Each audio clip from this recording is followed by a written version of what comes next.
सिर्फ 23 साल की उम्र, न कोई डर न कोई पछतावा। और जब फांसी का समय आया तो वह मुस्कुरा रहे थे। उनके होठों पर आखिरी शब्द थे इंकलाब जिंदाबाद। आखिर कौन था वह नौजवान जिससे ब्रिटिश साम्राज्य भी घबरा गया था? ये कहानी है भगत सिंह की, एक ऐसे क्रांतिकारी की जिसने भारत के करोड़ों युवाओं के दिलों में आजादी की आग जलाई। 28 सितंबर 1907 को पंजाब के बंगा गांव में जन्मे भगत सिंह ऐसे परिवार में पले बड़े जहां देशभक्ति सांसों में बसती थी। उनके पिता किशन सिंह, चाचा अजीत सिंह और स्वतंत्रता आंदोलन से जुड़े थे। घर में अंग्रेजी शासन के अत्याचारों की चर्चा होती थी। यही माहौल उनके व्यक्तित्व की नींव बना। जलियांवाला बाग ने बदल दी थी उनकी सोच। 13 अप्रैल 1919 को जलियांवाला बाग हुआ था। निहत्थे भारतीयों पर गोलियां बरसाई गई। उस समय भगत सिंह केवल 12 वर्ष के थे। जब इन्होंने उस घटना के बारे में सुना तो अमृतसर पहुंचे और वहां की रक्त रंजिता मिट्टी अपने साथ ले आए।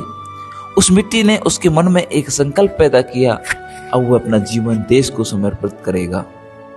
भगत सिंह केवल साहसी नहीं थे, अत्यंत पढ़ाकू और पढ़ाई विचार करने वाला भी था। उन्होंने इतिहास, राजनीति और क्रांति पर अनेक पुस्तकें पढ़ी, जैसे कि कार्ल मार्क्स जैसी, और अन्य विचारकों के लेखन ने उन्हें गहराई से प्रभावित किया। वो ये समझ चुके थे कि आजादी केवल सत्ता परिवर्तन नहीं बल्कि सामाजिक न्याय की भी एक लड़ाई है। शादी से कर दिया था उन्होंने इनकार। जब परिवार ने विवाह की बात की तो भगत सिंह ने स्पष्ट कहा कि मेरी दुल्हन तो मेरी एक आजादी है। इसके बाद वे घर छोड़कर क्रांतिकारी गतिविधियों में पूरी तरह शामिल हो गए। उन्होंने पत्रकारिता के भी युवाओं को संगठित करने का काम शुरू किया। नौजवान भारत सभा 1926 में उन्होंने नौजवान भारत सभा की स्थापना की थी। इसका जो मुख्य उद्देश्य था युवाओं में देशभक्ति, साहस और सामाजिक जागरूकता जगाना था। भगत सिंह मानते थे कि स्वतंत्रता के लिए युवाओं की चेतना सबसे बड़ी ताकत है। 1928 में लाला लाजपत राय ने सिमन कमीशन का विरोध किया था।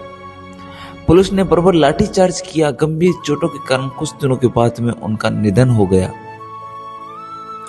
भगत सिंह इसे राष्ट्रीय अपमान माना और जिम्मेदारी अधिकारियों को दंड देने का संकल्प लिया।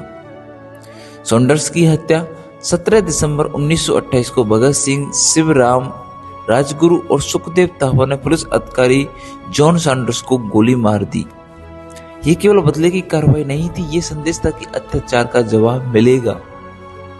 इसके बाद वे भेष बदलकर सुरक्षित स्थान पर चले गए और फिर केंद्रीय विधानसभा में बम।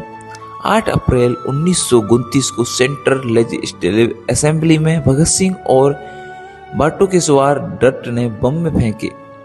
बम ऐसे बनाए गए थे कि किसी की जान भी नहीं जाए। उनका उद्देश्य था कि बहरों को सुनाना।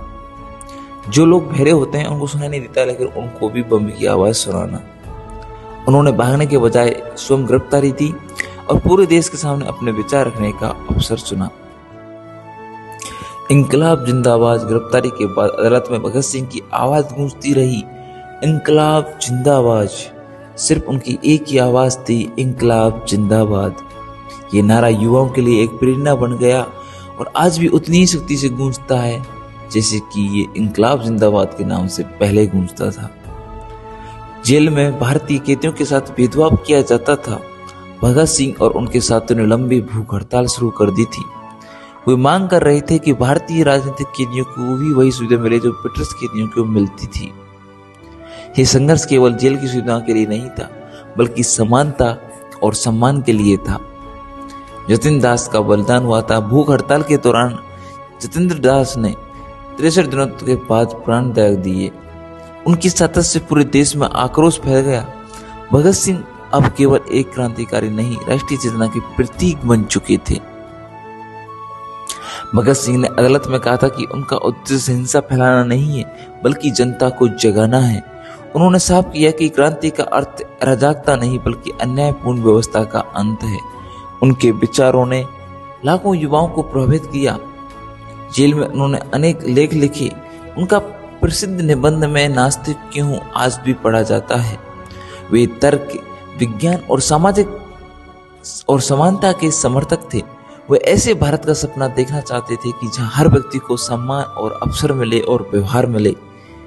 ब्रिटिश सरकार ने भगत सिंह, राजगुरु और सुखदेव को फांसी की सजा सुनाई।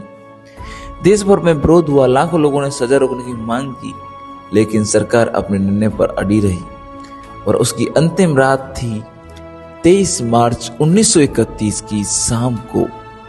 लाहौर जेल में तीनों क्रांतिकारी शांत थे। कहा जाता है कि भगत सिंह उस समय व्लादिमीर लेनिन पर आधारित पुस्तकें पढ़ रहे थे। जब जेल अधिकारियों ने बुलाया तो उन्होंने मुस्कुराकर पुस्तक बंद की और अपने साथियों के साथ नारा लगाया, इंकलाब जिंदाबाद, इंकलाब जिंदाबाद, साम्राज्यवाद मुर्दाबाद।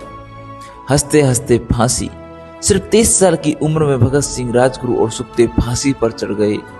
ब्रिटिश सरकार ने भय के कारण रात में गुप्त रूप से उनका अंतिम संस्कार करने की कोशिश की, लेकिन खबर फैल गई। जनता उमड़ पड़ी, तीनों अमर हो गए। शहादत का प्रभाव, उनकी शहादत ने पूरे देश में नई ऊर्जा भर दी। हजारों युवाओं ने स्वतंत्रता आंदोलन में भाग लेना शुरू किया। भगत सिंह ने दिखाया कि उम्र छोटी हो सकती है, लेकिन विचारों की शक्ति असीम होती है। भगत सिंह का सपना था कि वो केवल अंग्रेजों को हटाना नहीं चाहते थे, वे एक ऐसा भारत चाहते थे जहाँ गरीबी और शोषण न हो, जहाँ सभी धर्मों को सम्मान हो, जहाँ शिक्षा और न्याय हर व्यक्ति तक पहुंचे, जहाँ युवाओं में वैज्ञानिक सोच हो। आज के युवाओं के लिए संदेश है कि भगत सिंह का जीवन हमें सिखाता है कि किताबें पढ़ो, सवाल पूछो, अन्याय के खिलाफ आवाज उठाओ, देश के लिए जिम्मेदारी महसूस करो। देशभक्ति केवल नारे लगाने से नहीं, बल्कि समाज को बेहतर बनाने से होती है। वे मुझे मार सकते हैं, लेकिन मेरे विचारों को नहीं। ये वाक्य आज भी उतना ही सत्य जितना उस दौर में था। अमर विरासत। आज भारत के स्कूलों, सड़कों और स्मारकों में भगत सिंह का नाम सम्मान से लिया जाता है। हर वर्ष 23 मार्च को शहीद दिवस मनाया जाता है और करोड़ों लोग उसे श्रद्धांजलि देते हैं। जब भी भारत के इतिहास में साहस, त्याग और देशभक्ति की बात होती है तो भगत सिंह का नाम सबसे आगे लिया जाता है। दोस्तों, इस प्रकार होती है भगत सिंह की कहानी पूरी। अगर आपको वीडियो अच्छी लगे है तो वीडियो को, चैनल को लाइक, शेयर, सब्सक्राइब जरूर करें, क्योंकि ऐसी वीडियो बनाने में बहुत ही मेहनत और बहुत ही समय लगता है।